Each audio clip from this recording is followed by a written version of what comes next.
नमस्कार. आज आपण दिवाळी फराळ विशेष गव्हाच्या पिठाची एकदम बिस्किटसारखी खुसखुशीत अशी शंकरपाळी बनवणार आहोत. दूध तुपाचे मोहन न वापरता ही शंकरपाळी बनवली आहे आणि एकदम खुसखुशीत होते. शिवाय शंकरपाळी बनवताना जी मी पद्धत सांगितली ती तुम्ही आधी कधीच पाहिली नसेल. एवढी सोपी पद्धत आहे, कोणालाही सहज जमेल इतकी सोपी आहे. आणि तुम्ही शंकरपाळी बघू शकता, एकदम खुसखुशीत अशी झाली आहे. शिवाय गव्हाचं पीठ असल्यामुळे तेवढीच पौष्टिक देखील आहे. व्हिडिओ कुठेही स्किप न करता शेवटपर्यंत नक्की पहा. तर इथे 2 कप गव्हाचं पीठ घेतलं आहे. मी पीठ चाळून घेतलं नाही, तसंच वापरलं आहे. चवीपुरतं मीठ घालायचं आहे. चपातीसाठी जे पीठ वापरतो तेच आहे. मैदा अजिबात वापरायचं नाही, फक्त गव्हाच्या पिठाची ही शंकरपाळी आहे. मीठ छान मिक्स करून घेतलं आणि 2 कप गव्हाच्या पिठासाठी पाव कप तूप वापरायचं आहे. तूप पातळ आहे त्यामुळे मी तसंच वापरलं आहे. तुमच्याकडे घट्ट असेल तर वितळून घेऊन वापरू शकता, म्हणजे तुपाचा अंदाज चुकत नाही. आणि मोहन अजिबात करायची गरज नाही. हे असंच ते तूप आपल्याला पिठाला व्यवस्थित असं चोळून घ्यायचं आहे. पिठाच्या प्रत्येक कणाला तूप व्यवस्थित लागलं गेलं पाहिजे, म्हणजे शंकरपाळी आपली एकदम खुसखुशीत होते.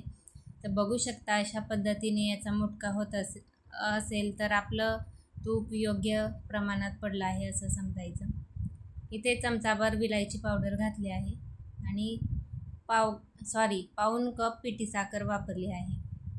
तर बघू शकता, एकदम सोपी पद्धत आहे.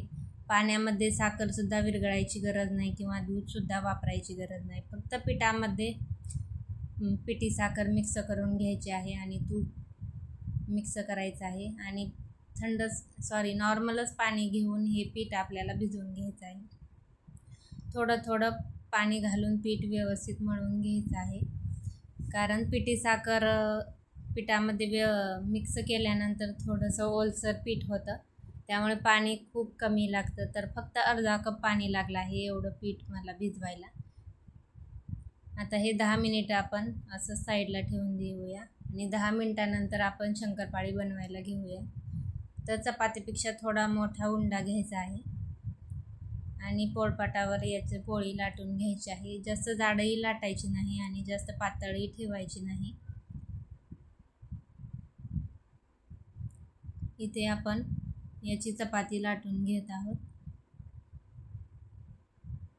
तर बघू शकता, इथे थोडंसं साईडला गव्हाचं पीठ असल्यामुळे चिरा जात आहे, पण आपण त्या कट करून चौकोनी आकारात ही शंकरपाळी कट करून घेणार आहोत.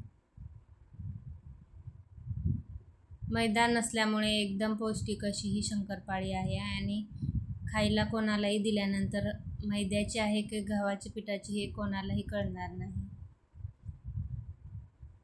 तर या पद्धतीने मी चौकोनी आकारात शंकरपाळी कट करून घेत आहे. साईडला चिरा गेल्यामुळे साईडचा पार्ट मी कट करून घेतला आहे. तर शंकरपाळी ही लहान मुलांनाही खूपच गव्हाची पिठाची एकदम पौष्टिक आहे, त्यामुळे या दिवाळीला नक्की करून पहा. तर इथे मी शंकरपाळी कट करून घेतली आहे आणि तुम्ही बघू शकता केवढी जाड ठेवली आहे. याच्यापेक्षा पातळ किंवा याच्यापेक्षा जास्त जाडही ठेवू नका, नाहीतर आतून कच्ची राहण्याची शक्यता आहे. तेल व्यवस्थित गरम झाल्यानंतर शंकरपाळी आपण तळून घेणार आहोत आणि गॅस एकदम बारीक करायचा आहे, मोठा अजिबात ठेवायचा नाही. तर सगळी शंकरपाळी मी एकदाच बनवून घेतली आणि आता मी तळून घेत आहे. तर बघू शकता, लालसर असा रंग आला आहे. आता आपण शंकरपाळी काढून घेऊया. याच्यापेक्षा जास्त पुढे गेली तर करपण्याची शक्यता आहे, त्यामुळे या स्टेजला लगेच काढून घ्यायची आहे. बघू शकता, एकदम परफेक्ट असा शंकरपाळीला रंग आला आहे आणि खुसखुशीतसुद्धा झाली आहे. तर अशाच पद्धतीने राहिलेली शंकरपाळी मी इथे तळून घेते. तुम्ही कधी गव्हाची शंकरपाळी बनवली नसेल तर एकदा नक्की ट्राय करा. खूप पौष्टिक आणि टेस्टीसुद्धा तेवढीच लागते. तर इथे सर्व शंकरपाळी माझी तळून झाली आहे आणि बघू शकता, मी इथे थोडी शंकरपाळी तुम्हाला तोडून दाखवत आहे. एकदम खुसखुशीत अशी झाली आहे. व्हिडिओ आवडला असेल तर लाईक करा, शेअर करा आणि चॅनलला सबस्क्राईब करा. भेटूया अशाच एका नवीन व्हिडिओसोबत. धन्यवाद.